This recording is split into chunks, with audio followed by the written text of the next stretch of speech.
Hi, I'm Kristen Kenny for Vivint. Fun fact, I'm a night owl.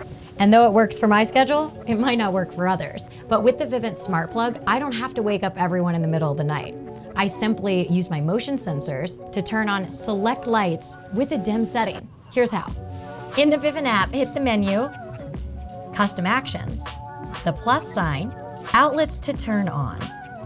And here you select your dim setting. So let's go for 20% when motion is detected by motion detector. And let's set the times between certain hours. So I'm gonna set it, because I'm a night owl, 12 a.m. to 6 a.m.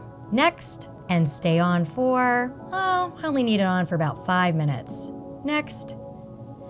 There we go, I'm all done. If you're up late at night or early in the morning, you'll never have to wake the house again. Shh.